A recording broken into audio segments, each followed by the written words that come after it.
Hi, I'm Don Keelan. This is The Truth of the Matter.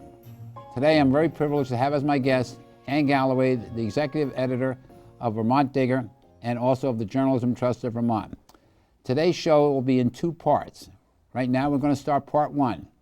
And you are the executive director of the Journalism Trust of Vermont, which is responsible for Vermont Digger. Can you share with our viewers exactly what is the Journalism Trust of Vermont and what is Vermont Digger?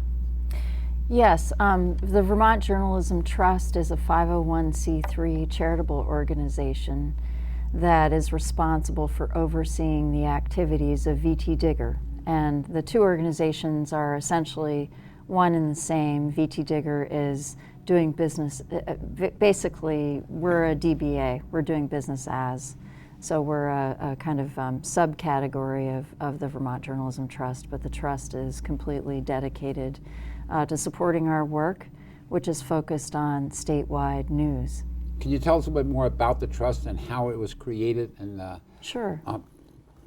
Well, actually, it's interesting because in 2009, the Vermont Journalism Trust was formed by a group of concerned philanthropists and business people. There had been a decline in the journalism industry in Vermont. We'd seen a lot of layoffs among reporters and editors in newsrooms across the state. And this group of people wanted to make sure that journalism stayed strong because they believe that journalism is fundamental to our democracy. And VT Digger was formed separately at about the same time. I started VT Digger after I was laid off at the Rutland Herald and the Times-Argus in January of 2009. I began working on this project immediately. I interviewed people around the country who had started similar nonprofit online-only news organizations. And so VT Digger started with an advisory board. We had fiscal sponsorship through another group. And in September of 2009, we launched a beta website. The Vermont Journalism Trust got its 501c3 in basically 2011, and we started a merger process in 2010, and we completed that in 2011. So we started out as two separate organizations, essentially, and then merged in 2011. So the Digger is an internet or a digital news media outlet versus print, and why go that route? Well, that's a great question. First of all, there was an opportunity. In 2009, this company called WordPress, which basically has created a content management system that can be used by anyone, they announced that they'd been offering this service for free to users for a while, and basically it was designed for bloggers. And in 2009, they announced that they were creating a platform that people could use for customizable websites. And that gave Digger an opportunity because up to that point, you had to spend a lot of money hiring a developer to set something up. And we decided to launch with a beta website in 2009 using a very stripped down version of WordPress. And so essentially, I was able to get the website going at very little cost. Now, to start a newspaper, I would have needed millions of dollars, and I didn't have that kind of money. In fact, the first 2 years when I started Digger, I did not make anything. I didn't have a salary. So. And I was able to do that because my husband was very patient. And how do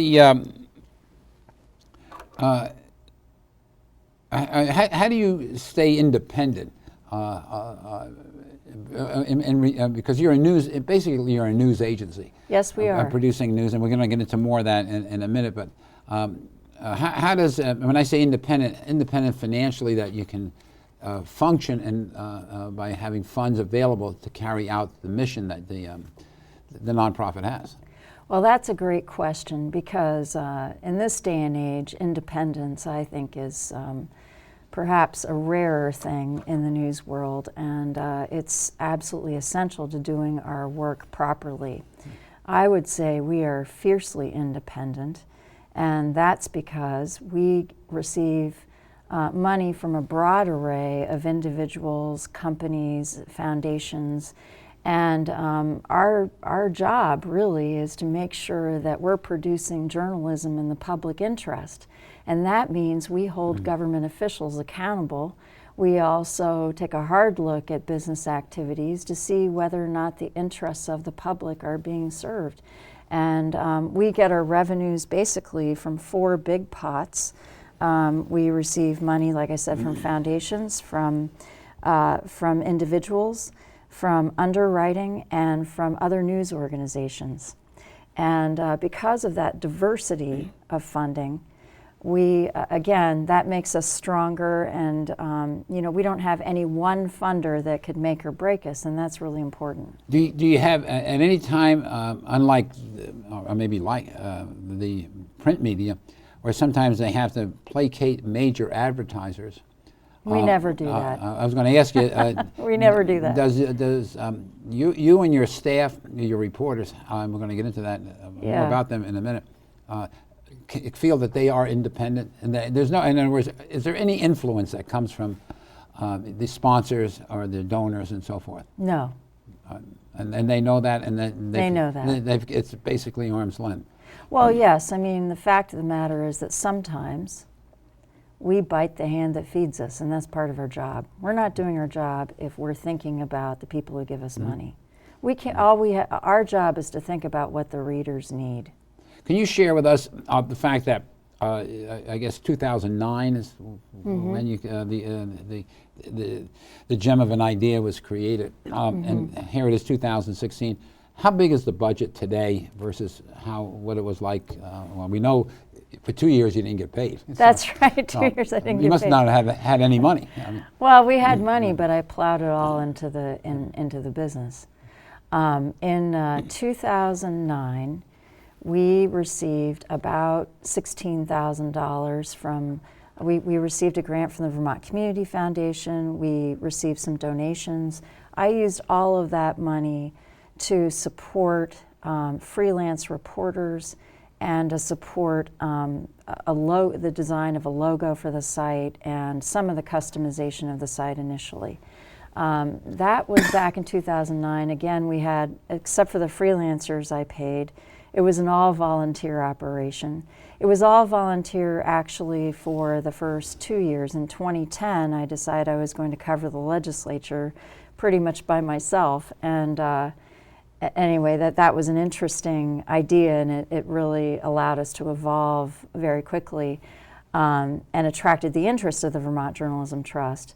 But to get back to your question, our budget now is $1 million, and we have 15 employees, including myself. And I'm very grateful because my original vision in 2009 was not to create a blog. It was never about me writing. It was about creating a newsroom of people, professionals, who dedicate their professional lives to really digging in and figuring out what's going on.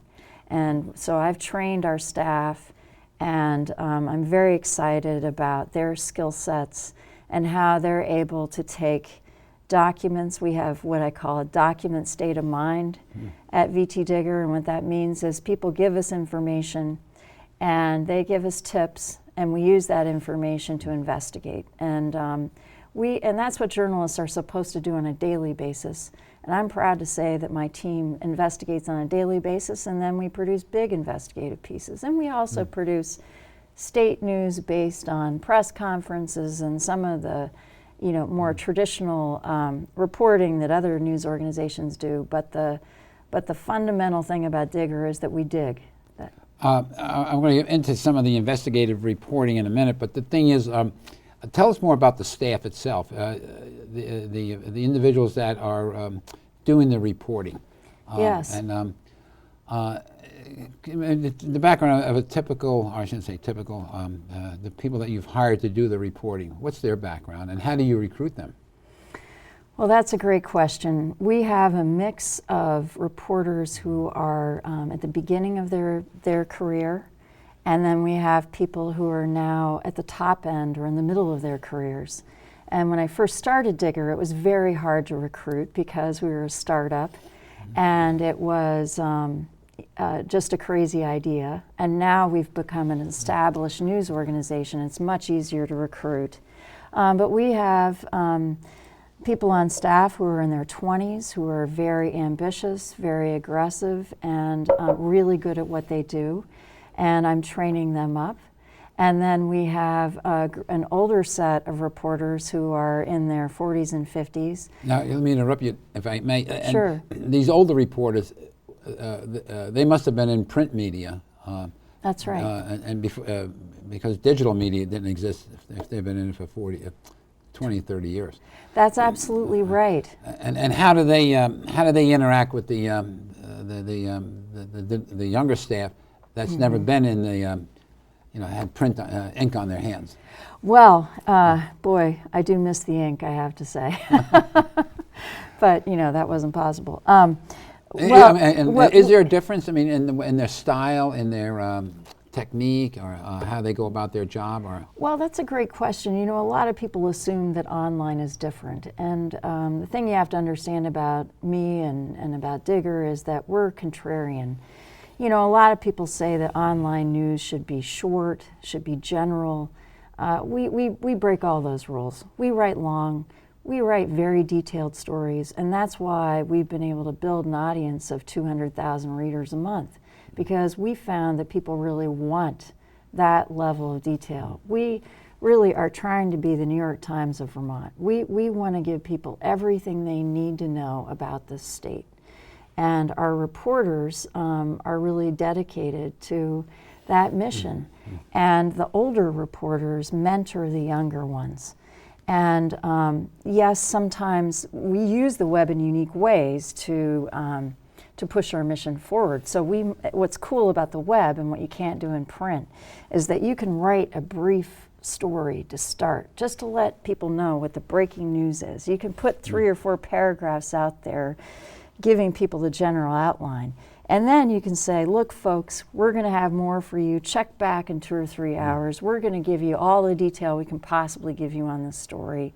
And by, 7 or 8 o'clock at night, we'll have a 1,200 or 1,500 word traditional print style story ready for any, reader to look at. And the other advantage we have is that we have links built right in to original source material, to memos, to previous stories we've written, to stories that other news outlets have written. Why don't you let me stop there, because some of our viewers are not that familiar with computers and so forth.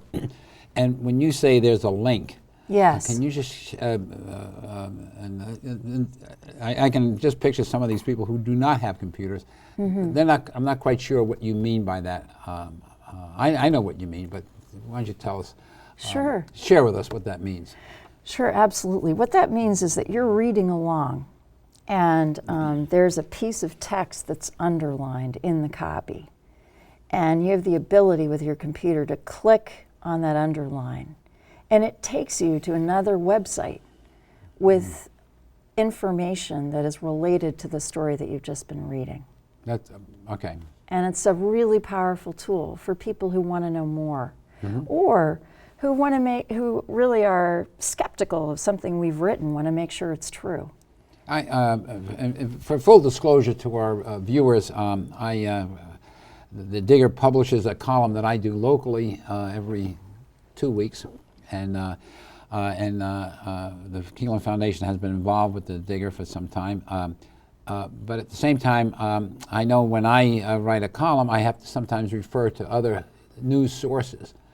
And if someone wanted to check out that news source, they can go on this link. Is that the way it works? That's exactly how it works. Right, or if they want to get more information on that. You mentioned, can you share with us the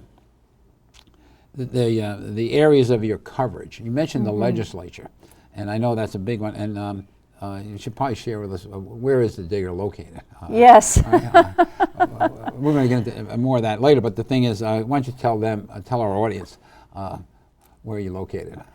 Well, we're located in Montpelier, basically a stone's throw away from the State House, because when I started VT Digger in 2009, I decided at the end of that year, we started in September, we launched the site in September, and then in December I started covering the legislature.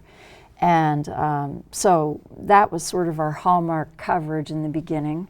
And now, we still are dedicated to the legislature. We have more reporters in the State House than any other news operation in the state. We have 5 reporters covering what's happening in committee at the State House, because I believe that the legislative session, which is only 4.5 months, is really the window on state government. This is our one opportunity to find out what's really happening inside that black box. The rest of the year, we have very few opportunities to learn whether or not government is operating effectively. But we've expanded beyond the State House now. So we now have 10 reporters on staff.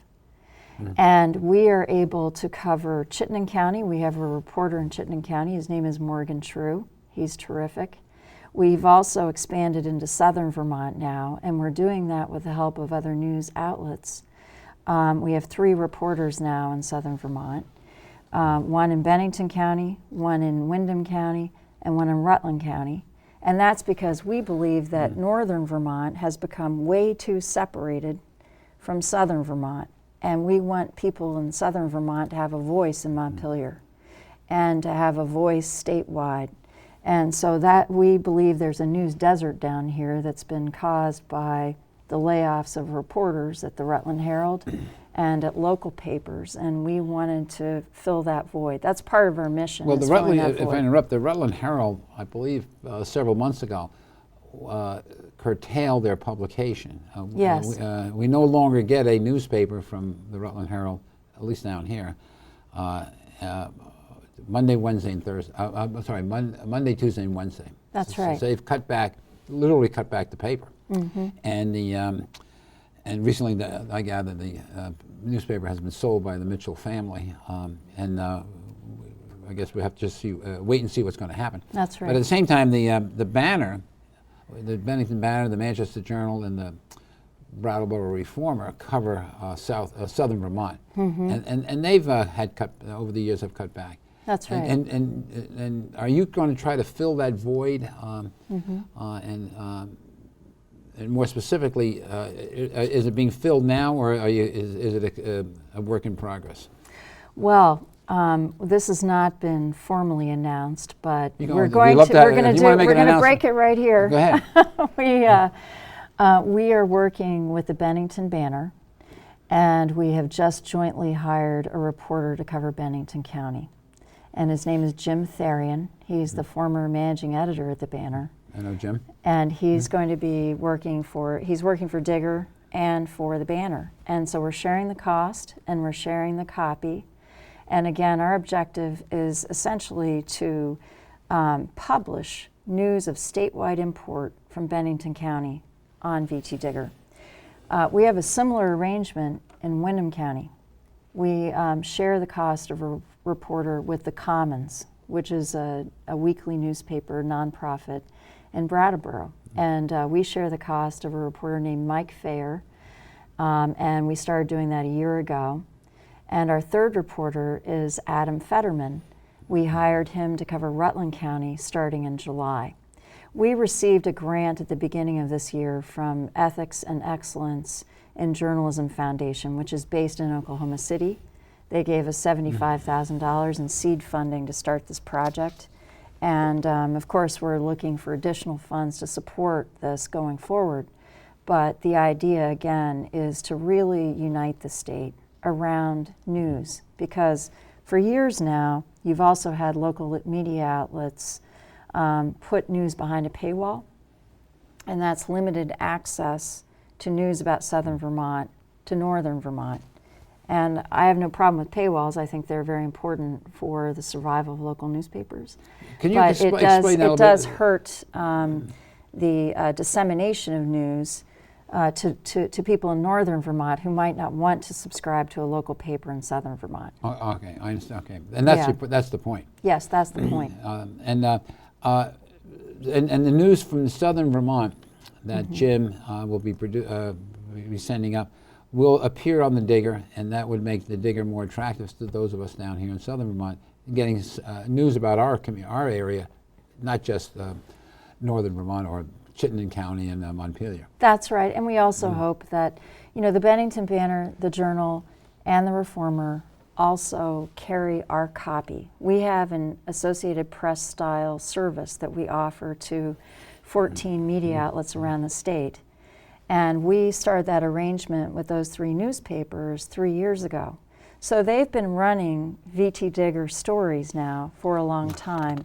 And that's important because we want there to be access to state news. So it's really, in addition, this hiring of reporters is in addition to this relationship that we've been building for a while. And again, the idea is to help build community in Vermont through news. How do you choose? Each because you publish. I say publish. You're on the internet. It's publishing 7 days a week. Yes, we do. Well, it's actually 6. 6, and Sunday you run a recap of all of the stories. That's right. And not only just the stories, but commentary and news items that appeared in the previous week. That's right. Each morning, how do you assign to your reporters what to cover for that day? Well, I can tell you it's extremely difficult. Is it? Yes, Why because, is that? well, it's gotten better, Don, but when I first started, and I still have this problem, and that's the editor's problem, which is that there is so much news to cover, you have no idea.